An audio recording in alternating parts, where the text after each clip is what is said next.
پیش ہے احمد حمیش کی کہانی بے زمینی۔ موجود آج تک اس مرغی کے بارے میں کیوں سوچتا ہے جو گردوارہ روڈ کی ٹریفک میں گم ہو گئی؟ وہ محض اندر ہی اندر غالباً اتنے ہی فاصلے تک حیران ہوگا جہاں تک اس نے مرغی کو بھاگتے دیکھا تھا، یا اگر لوگ جاننا چاہیں کہ مرغی سے پہلے بھی کوئی منظر بنا تھا تو یہ موجود کی یادداشت پر منحصر ہے۔ فی الحال اس کی آنکھیں گلی کے اتنے حصے میں کھلی ہیں جتنا بصارت کے سرے سے جڑا ہوا دروازہ۔ اس نے دروازے کو سخت حبس سے تنگ آ کر کھول دیا ہے۔ پڑوس کے مکان کی دیوار سے اوپر تقریباً 2 فٹ چوڑا آسمان نظر آتا ہے۔ اس کا مطلب یہ کہ گلی میں آمنے سامنے 2 مکان ہیں۔ جس مکان کے دروازے میں موجود گلی کی سمت جھانک رہا ہے اس کی مالک ایک خاتون ہے۔ وہ خاتون کے نزاعی اختیار سے معتوب ہے، لیکن جب وہ اس سے احتجاج کرتا ہے کہ وہ اسے کیوں نہیں دروازے سے آگے بڑھنے دیتی، وہ آگے کھلے آسمان کو دیکھنا چاہتا ہے۔ خاتون اور اس کے اختیاری نمائندے آسمان کی سمت پردہ ڈال دیتے ہیں۔ موجود اس صدماتی دروازے کے حبس سے اکتا کر انہیں کوستا ہے۔ اس درمیان خاتون کا پالتو کتا یوں ہی بھونکنے لگتا ہے۔ کچھ ماہ پہلے جب وہ پلا تھا تو اسے مناسب غذا نہیں دی گئی۔ ناقص گوشت کے بغیر ابالے گئے ٹکڑے اسے بے وقت ڈال دیے جاتے، دودھ یا چھاچھ بالکل نہیں، لہٰذا اسے کھجلی ہو گئی۔ انسانی تعلق کی تکرار، بس ایک حکم کی تعمیل کہ دروازے کے پاس پڑے رہو۔ موجود یہ سوچ سوچ کے کڑھتا ہے کہ اس نے گھر میں رہنے والی زبان کیوں نہیں سیکھی۔ خاتون مطمئن ہے کہ موجود کے پاؤں اب کبھی نہیں بھٹکیں گے۔ پنڈلیوں سے ناف تک تعلق کی شاطرانہ نگرانی۔ دروازے میں پڑے پڑے اسے کئی بار غیر مرئی ٹھوکریں لگتی ہیں۔ جواب میں وہ بولنا چاہتا ہے، خاتون اس کے منہ پر ہاتھ رکھ دیتی ہے اور خود قہقہے لگاتی ہے۔ موجود کو باور کرایا جاتا ہے کہ سین کا مطالبہ فضول ہے۔ 3 سال بعد بھی وہی جنوبی شہر، کوئی خاص تبدیلی نہیں ہوئی۔ بس یادداشت میں گردوارہ روڈ جو دلی میں ہے یا 3 سال قبل جو منظر بنا تھا، اس وقت تو وہ ایک غیر اختیاری سلسلہ ہوگا، ایک سرے سے پہنچ کر دلی اور ایک سرے پر پاکستان کا ایک شہر گجرانوالہ، جب اس سلسلے میں گمشدہ مرغی شامل نہ تھی۔ وہ اپنے ایک کرسچین دوست رحمان پال کے گھر میں صبح کی چائے پیتا ہے، کچھ پیسے جیب میں ڈال کر قریبی ڈاک خانے کی سمت رخ کرتا ہے۔ گورنمنٹ کالج کے پلے گراؤنڈ کو پارک کر کے درمیان میں یہ ارادہ کی واپسی میں وہ پروفیسر علی عباس سے بھی حسب معمول مل لے گا، جہاں کونے والی بلڈنگ کے ٹاپ پر سیمنٹ سے بنا ہوا ہوائی جہاز دکھائی دیتا ہے۔ ڈاک خانے سے لوٹتے ہوئے جیب میں 12 پیسے بچ گئے۔ آڑھتیوں کے پختہ مکانوں کی رو سے گزرتے ہوئے وہ ایک اخروٹ والے کو روک کر 12 پیسے کے 4 اخروٹ خریدتا ہے۔ ایک اخروٹ کو پتھر سے توڑ لیتا ہے، ابھی ایک کھا لیں، بعد میں باقی 3۔ رو کے چوتھے مکان کے دروازے پر ایک ساتھ 8 برس کا بچہ بالکل سادہ سی چپ لیے کھڑا ہے، دھلا ہوا خاکی نیکر اور نصف آستین کا بش شرٹ۔ ہو سکتا ہے بچہ اس مکان کے اندر رہتا ہو، لیکن دروازے پر کھڑے ہو کر موجود کو اس کا اس طرح پکارنا گویا وہ گمشدہ ہو یا وہ اس مکان میں نہیں رہتا۔ پھر بھی موجود اس بچے کی طرف سرسری دیکھتا ہوا گزر جاتا ہے۔ ممکن ہو بچہ اس کے ہاتھ میں اخروٹ دیکھ کر اس سے مانگنا چاہتا ہو۔ نیم رحم طلبی اور بھولپن یا ایسی ہی کچھ ملی جلی کشش۔ موجود اس رو کے کئی مکانوں سے گزر کر اس کشش کو ضرور محسوس کرتا ہے، لیکن غور نہیں کر پاتا، یہاں تک کہ رو ختم ہوتے ہی اس بچے کی آواز بھی نہیں سنائی دیتی۔ بہتر ہے کہ وہ اسے بھول جائے۔ رحمان کی بیوی نے دوپہر کا کھانا تیار کر لیا ہوگا۔ ممکن ہو کھانا کھاتے ہوئے اسے وہ بچہ اچانک یاد آ جائے۔ اب تو اس کی آواز بھی گم ہو گئی، وہ دوبارہ اس سے نہیں ملے گا۔ مٹھی میں بچے ہوئے 3 اخروٹ، بھوک اور دھوپ کی مار اسے اخروٹ کی یاد دلاتی ہے۔ وہ مٹھی کھولتا ہے لیکن مٹھی بالکل خالی۔ کہیں اخروٹ سیمنٹ کے ہوائی جہاز والی بلڈنگ کے پاس تو نہیں گر گئے؟ پاؤں تلے گزرتی ہوئی کولباری سطح بالکل ویسی ہی ہے، لیکن یکایک اس کا چونک جانا کہ واپسی میں سیمنٹ کے ہوائی جہاز والی بلڈنگ نظر نہیں آئی۔ گجرانوالہ کی بجائے وہ ایک گدلے نالے کے رخ پر کھڑا ہے۔ کچھ دیر غور کرنے پر اسے پتہ چلتا ہے کہ پاکستان اس کی یادداشت سے 1 سال پیچھے چھوٹ گیا ہے۔ صبح اس نے رحمان کے گھر کی بجائے لداخ بودھ وہار دلی کی کینٹین میں چائے پی۔ کینٹین کے مالک لداخی نے اس سے چائے کے پیسے نہیں مانگے، بلکہ اس نے موجود کو ایک روٹی بھی کھانے کو دی۔ مگر اس سے ایک ٹکڑا بھی نہیں نکلا گیا۔ لداخی روٹیوں میں بڑا مردہ قسم کا روکھا پن ہوتا ہے۔ لداخی بھکشو دن میں 2 بار گوتم بدھ کی سنہری مورتی کے سامنے سر جھکاتے ہیں۔ اس کے برعکس موجود کو دن میں کئی بار باقاعدہ غور کرنا پڑتا ہے کہ صبح کی چائے اسے کہاں ملے گی، دوپہر کا کھانا اسے کون کھلائے گا، اور رات کو بھی روز کی طرح فاقہ کرنا پڑے تو وہ دلی میں کتنے دن رہ پائے گا۔ کتنے دن؟ اس شدت سے آئندہ کا خیال آتے ہی وہ اپنے سامنے کے رخ پر گدلے نالے میں گنداب کے بہنے کا شور سنتا ہے۔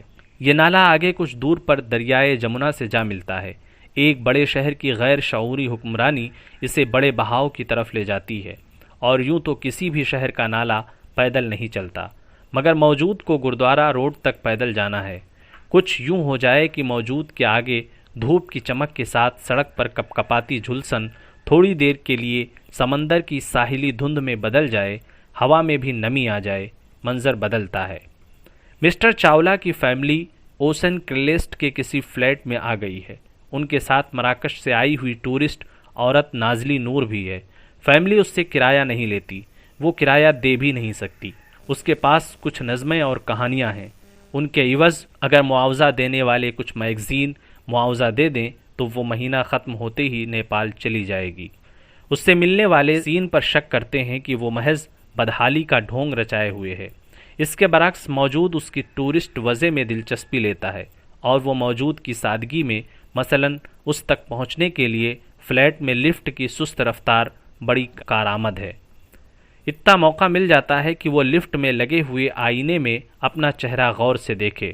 اس طرح وہ کچھ ایسا تاثر پیدا کر لے گا گویا وہ نازلی نور پر اپنے کسی تازہ فیصلے کو حاوی کر لے گا۔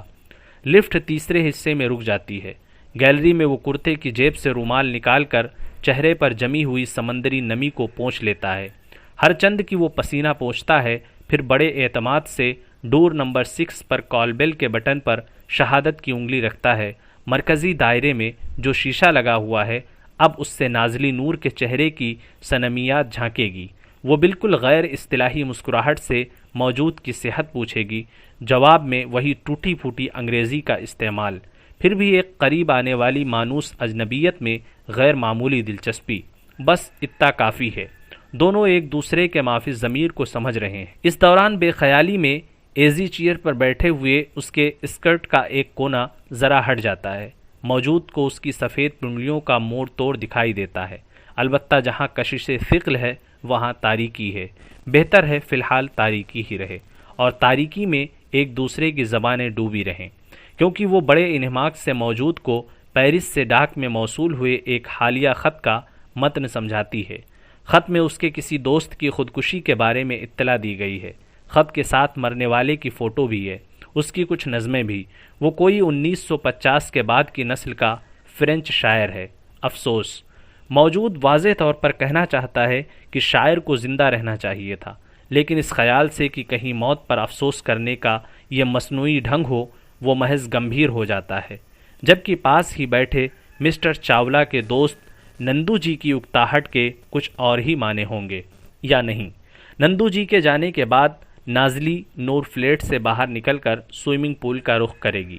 راہ میں موجود اور نازلی نور کی متضاد مگر انوکھی وجہ کو دیکھ کر کچھ راہگیر فقرے کسیں گے۔ مصروف رفتار ہونے کے باوجود بھی دونوں کسی ریستوران میں بیٹھ کر چائے پئیں گے، لیکن جب وہ سوئمنگ پول کا رخ کرتے ہوئے بہت ہی دکھ کے ساتھ موجود کو بتائے گی کہ آج وہ اسے ساتھ نہیں لے جا سکتی، امریکن ممبر حقارت سے پیش آتے ہیں۔ بس یہیں اچانک بریک لگتا ہے۔ بھوک اور دھوپ سے دلی کی سڑک پر توانائی جھلس رہی ہے، گویا وہ کوئی واقعہ تھا۔ ممبئی میں لگاتار کچھ دن نازلی نور سے ملنے کا نشہ، ورنہ وہ تو پچھلے سال ہی نیپال چلی گئی تھی۔ اس کے بعد اس کی کوئی صحیح اطلاع نہیں ملی اور نہ ملے گی۔ دلی میں وہ خود مشکوک ہے۔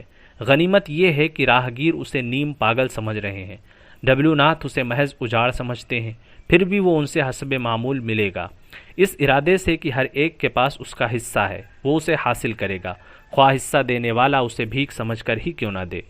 بھائی ڈبلیو ناتھ صاحب، موجود کے اس طرح پکارنے میں یا دروازہ کھٹکھٹانے کے ڈھنگ میں تبدیلی نہیں آئی۔ اب یہ اتفاق ہے کہ دروازہ کھل جاتا ہے۔ ڈبلیو ناتھ دوپہر کی نیند سے اٹھ کر آنکھیں ملتے ہوئے باہر جھانکتے ہیں، یعنی نیچے ٹھہرو آتا ہوں۔ آنا تو یقینی ہے، اس عرصے میں موجود اپنے چہرے پر فیصلہ کن بے چینی پیدا کر لے گا۔ تقریباً 15 منٹ انتظار کے بعد جب ڈبلیو ناتھ نیچے آتے ہیں تو وہ ان کے ساتھ ہو لیتا ہے۔ اب کوئی تعجب نہیں کہ وہ اس کا مزاج پوچھیں، مگر درمیان میں ایک الیکٹرک پول حائل ہے۔ گمان میں سنائی دیتا ہے، کیوں، کیسے ہو؟ وہ الیکٹرک پول کی آڑ سے اپنا چہرہ الگ کرتا ہے۔ تو یہ بات ہے، درمیان میں ڈبلیو ناتھ کے کوئی بے تکلف دوست آ گئے ہیں۔ ممکن ہو مزاج انہیں سے پوچھا گیا ہو، سنو ابھی وہ کارنر والے ٹیلی فون بوتھ پر مل جائے گی۔ دوست ایک غیر متعلق ڈبلیو ناتھ اپنے دوست کے ساتھ تیزی سے ٹیلی فون بوتھ کی طرف بھاگتے ہیں۔ خود موجود بھی رسمی طور پر ان کا ساتھ دیتا ہے۔ عجیب بات ہے، ٹیلی فون بوتھ میں ایک مرغی چھپی ہوئی ہے۔ مرغی دونوں کا ارادہ بھانپتے ہی ٹیلی فون بوتھ سے نکل کر فٹ پاتھ پر آ جاتی ہے اور ایک سیدھ میں بھاگنے لگتی ہے۔ دونوں اس کا پیچھا کرتے ہیں۔ اچانک وہ ایک جگہ ذرا رک کر اپنے پر پھیلاتی ہے اور اوپر 5 فٹ تک پھلانگ لگ جاتی ہے۔ اب دونوں فٹ پاتھ کے دو طرف سے اسے گھیرے میں لینے کی کوشش کرتے ہیں، مگر مرغی جو کافی چالاک ہے گھیرا توڑ کر دانستہ ایک الیکٹرک پول سے ٹکراتی ہے۔ دونوں کی غلط فہمی کہ ہو سکتا ہے مرغی کا دم پھول گیا ہو، لیکن خلاف توقع وہ بڑی مہارت سے الیکٹرک پول پر اپنے پر جھاڑتی ہے اور پھر فٹ پاتھ سے اچھل کر گردوارہ روڈ پر آ جاتی ہے۔ دونوں اس کے پیچھے دوڑتے ہیں۔ مرغی ٹریفک کو کچھ دور کراس کرتی ہوئی دکھائی دیتی ہے۔ دونوں بے چینی سے سر ہلاتے ہیں، یعنی اب وہ ہاتھ نہیں آئے گی۔ معلوم یہ ہوتا ہے کہ مرغی گمشدہ تھی۔ کب سے، یہ دنیا کے کسی آدمی کو معلوم نہیں۔ اس ایک ساتھ میں دنیا کے کئی بڑے شہروں میں بیک وقت مصروف ٹریفک کی غیر اختیاری اذیت میں کوئی نہ کوئی موجود گھرا ہوگا۔ کوئی بس کی کیو میں ہوگا۔ بس آتی ہے، فرض کر لیجئے کہ وہ 5واں سوار ہے۔ اجلت میں پائیدان پر پاؤں رکھتے ہی اس کے دائیں پاؤں کی چپل نیچے گر گئی۔ اب جو ہی وہ ذرا جھک کر چپل اٹھا لینا چاہتا ہے، پیچھے 6واں سوار اسے دھکا دیتا ہے۔ دھکے کھانے کا مطلب یہ کہ 5واں سوار اپنی نیچے گری ہوئی چپل کو بھول جائے اور یوں وہ ہر سوار کی مصروفیت کی اہمیت کو تسلیم کر لے۔ یہ بھی تو ممکن ہے کہ بالفرض اس کا دایاں ہاتھ کسی طرح کٹ کر بس کی کھڑکی سے نیچے گر جائے، تو کیا وہ چلا چلا کر پکارے گا، نہیں لوگوں میرا کٹا ہوا ہاتھ اٹھا دو؟ لوگ کہیں گے کوئی بات نہیں، اگلے اسٹاپ پر بس رکے گی۔ یا بالفرض وہ اندر کے رش میں پھنسا ہوا ہے، بڑا حبس ہے، کوئی ٹھنڈا جھونکا نہیں آتا، یا کھڑکی سے باہر اتفاق سے نیچے گزرتی بھیڑ میں وہ غیر معمولی عورت دکھائی دی، کیوں نہیں وہ پکارتا، نازلی نور، نازلی نور؟ ممکن ہے وہ آواز کی سمت مڑ کر دیکھ لے، تب وہ استدعا کرے گا، رکو اب سہا نہیں جاتا، میں تمہارے ساتھ نیپال چلوں گا۔ نیپال؟ ایک شخص ٹوکتا ہے، مسٹر یہ ایمرجنسی پیریڈ ہے، مطلب یہ کہ دلی میں نیپال کا نام نہ لیں، بے ریاست مجرم وہاں پناہ لیتے ہیں۔ معاف کیجئے، میں ایک عورت کے بارے میں سوچ رہا تھا۔ عورت؟ کیا سوچ رہے ہو؟ پہلے اپنے کھانے کی فکر کرو۔ ڈبلیو ناتھ ایک ممکن سلسلے کو مزید بڑھنے سے روکتے ہیں، لیکن خود کچھ منٹ کا وقفہ دے کر گردوارہ روڈ سے ملنے والی مین روڈ کے فٹ پاتھ پر رک جاتے ہیں۔ یہ سامنے والا مکان دیکھ رہے ہو؟ ہاں۔ موجود مکان دیکھنے سے زیادہ ڈبلیو ناتھ کی ڈرامائی تبدیلی پر دھیان دیتا ہے۔ مکان مین روڈ کی دوسری طرف والے فٹ پاتھ کے حاشیے پر ہے۔ وہی ڈرامائیت، اس مکان میں میری بیوی رہتی ہے، لیکن میں اس سے مل نہیں سکتا، اپنے بچے کو بھی نہیں دیکھ سکتا۔ کیوں؟ موجود کے سوا بھی کوئی ہو تو اس پر ایسا ہی تاثر ہوگا۔ ڈبلیو ناتھ واقعی بہت دکھی ہیں۔ انہوں نے اتنے بڑے دکھ کی اطلاع دینے کے لیے سہ پہر سے اتنا وقت لیا، اتنا ضبط بھلا کون کر سکتا ہے؟ وہ جو مرغی تھی وہ تو غائب ہو گئی، البتہ اتنی دیر میں موجود کو دن بھر کی بھوک کو ضبط کرنے کی ٹریننگ ملی۔ یوں مسٹر سریندر مارکسی نہیں، وہ کئی بار موجود کو دیکھ کر اسکوٹر روک لیتے۔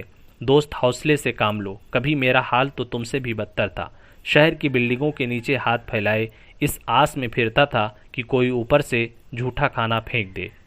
یوں اپنی جگہ کوئی فرد غالباً غلط نہیں، لیکن جہاں اسے 1 سے 2 کا اجتماعی اسٹیج ملتا ہے وہاں وہ اپنا قد بھول جاتا ہے۔ کمار سے موجود کا کوئی نجی جھگڑا تو نہیں تھا، لیکن جب درمیان میں کسی معمولی سی بات پر موصوف محمود نے موجود کو کمار پر فوقیت دی تو کمار بوکھلا گیا۔ اس کا رخ موجود کی سمت تھا۔ یہ مت بھولو کہ میں کٹر ہندو ہوں۔ اس طرح کے انکشاف سے کسی ایسے آدمی کا چونک جانا فطری بات ہے جو کسی کو کٹر ہندو یا کٹر مسلمان سمجھنا پسند نہ کرتا ہو۔ اور ہندوستان جیسے ملک میں بھلا اس بات کی اہمیت کیا ہے کہ ہر شخص میں خواہ مخواہ کے احتجاج کی صلاحیت پیدا ہو جائے۔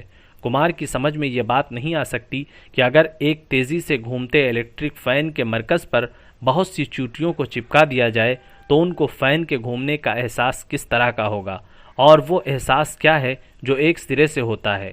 زمین جو بہت تیزی سے گھومتی ہے اس کے سرے کہاں ہیں؟ کروڑوں لوگ تو درمیان میں ہی محبوس ہیں، سرے ملتے ہی کہاں ہیں؟ زیادہ سے زیادہ لوگ یہی کہہ سکتے ہیں کہ ایک افق جہاں ختم ہوتا ہے وہاں سے کوئی افق شروع ہو جاتا ہے۔ جب زمینی جنگیں تیز رفتار گھوڑوں پر سوار ہو کر لڑی جاتی تھیں تو سپاہی اور گھوڑے بیک وقت زمین کی سطح سے گزرتے ہوں گے۔ اب طویل سطح ملتی ہی نہیں، سپاہیوں اور گھوڑوں کے درمیان تمام گزرتے منظر جہاں کے تہاں چپک گئے۔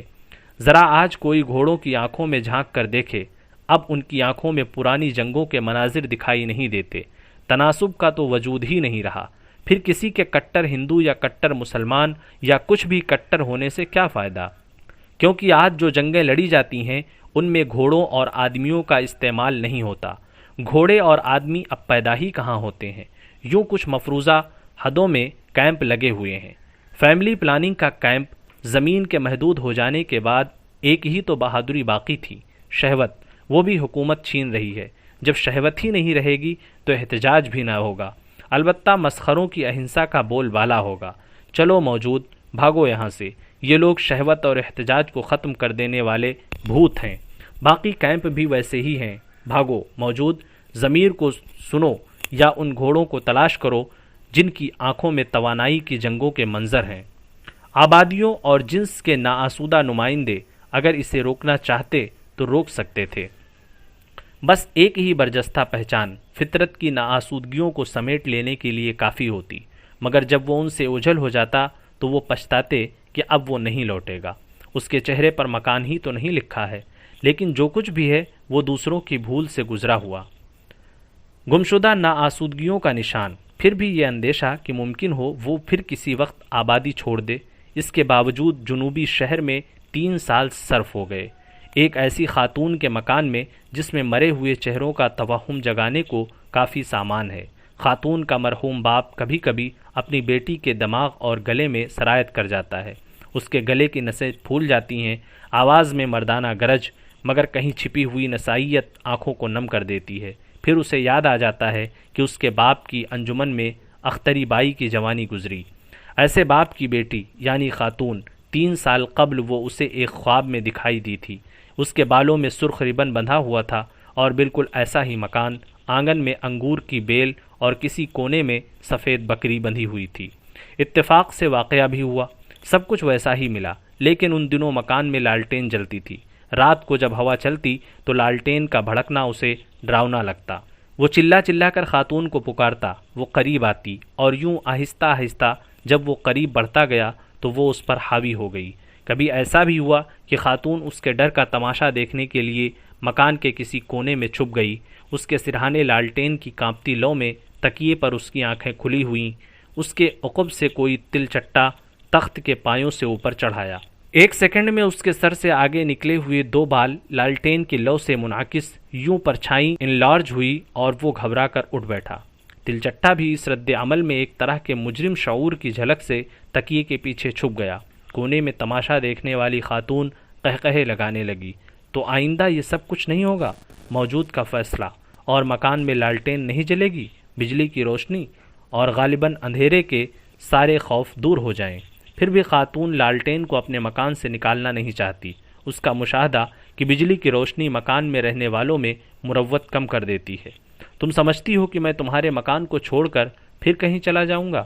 موجود خاتون کو ایک ایسی بات سمجھانا چاہتا ہے جو خود اس کے بس میں نہیں۔ خاتون اپنی جگہ پر اٹل، تم اندھیرے اور روشنی کے فرق کے باوجود بھی اس مکان میں ہی رہو گے۔ یہ مکان جسے تم میرا کہتے ہو، حالانکہ یہ ہر آنے والے کا مکان ہے، یہ اور بات ہے جو پہلے آیا اور رہنے لگا اسے مالک کہا جانے لگا۔ اس طرح موجود لاجواب، گویا باہر سے آنے والا ہر ایک اگر مکان میں جگہ لینے کے مفروضے کو مان لے، خواہ اولیت کے لیے جہد کرے یا کسی کمتری کی بنا پر بھاگ جانا چاہتا ہو، اصل حق پھر بھی باقی رہے گا۔ دور از کار مکاری ہر ایک کو استعمال کر لیتی ہے لیکن خود استعمال نہیں ہوتی۔ راستوں پر انگنت عورتیں چیخ کے کسی نہ کسی مفہوم میں چیخ رہی ہیں۔ کئی عورتیں بغیر مکان، ہاتھوں میں غیر مرئی باورچی خانے لیے کھڑی ہیں اور ان کی روایتی انگلیاں غیر مرئی آٹے گوندھ رہی ہیں کہ کوئی آئے اور انہیں نسبتی رشتوں سے پکارے، مگر کوئی نہیں، کوئی آئے گا بھی کیوں؟ راستوں میں سب کی بھٹکی ہوئی آسودگیاں جلا وطن۔ اس کے باوجود بھی موجود اپنی موجودگی کا سکہ بٹھانے کے لیے مکان کی مالک خاتون اور اس کے نمائندوں کو تابع کرنا چاہتا ہے۔ اسے یقین ہے کہ آہستہ آہستہ وہ خاتون کو اس کے ماضی سے علیحدہ کر دے گا۔ ضد اور حسد کی اس تکرار میں ایک وقت ایسا آتا ہے جب دونوں ایک دوسرے کے خلاف تبدیل ہونے لگتے ہیں۔ خاتون مکان کے آنگن میں دیواروں تک پھیلی ہوئی انگور کی بیل کو کاٹ دیتی ہے، یہ جانتے ہوئے کہ بیل سے کیا فائدہ، بیل میں انگور نہیں لگتے، پرندے فضول ہی آ کر بیٹھ جاتے۔ اب بیل کٹنے کے بعد وہ نہیں آتے۔ سفید بکری بھی گھر سے غائب ہو گئی۔ محض خاتون کا پالتو کتا بھونکتا ہے، اسے کسی جگہ بیٹھنے کی ٹریننگ نہیں دی گئی، یوں وہ جہاں بیٹھتا پہلے پنجوں سے اسے کھرچ لیتا، نتیجے میں اس پر مار پڑتی۔ آخر میں نہ جانے کیا سوچ کر اس نے موجود کے کمرے کو چن لیا۔ دروازے کے پاس ہی کونے میں رکھی میز کے نیچے بیٹھنے میں ضرور اسے کچھ راحت ملتی ہوگی۔ پہلے دیر تک وہ اپنی گردن کو کھجاتا، پھر پنجوں سے کچے فرش کو کھرچ کھرچ کر وہاں گڈھا کر لیتا، محض اس میں دبک کر بیٹھنے کے لیے۔ گویا اس طرح کوئی اسے وہاں سے اٹھا نہیں سکتا، مگر وہیں کونے میں موجود کا اٹیچی کیس بھی رکھا تھا، جو کسی نہ کسی معنی میں کتے کے درمیان حائل ضرور تھا۔ غالباً اسے اپنا جسم پھیلانے میں دشواری محسوس ہوتی، لہٰذا جس قدر وہ گڈھے میں پھیل کر سونا چاہتا، اتنے ہی تناسب سے وہ موجود کے اٹیچی کیس کو پرے ڈھکیل دیتا، یہاں تک کہ کبھی دروازہ کھلے رہنے کی صورت میں اٹیچی کیس چوکھٹ سے لڑھکتے لڑھکتے رہ جاتا۔ چوکھٹ سے آگے گلی، اور گلی جس سے آگے بھی ایک گلی، اور اس سے آگے بھی کئی گلیاں، ان سے آگے کوئی سڑک، اور ان سے ملی ہوئی کئی سڑکیں، اور ایسے کئی سلسلے، یعنی پچھلی تمام گمشدگیاں۔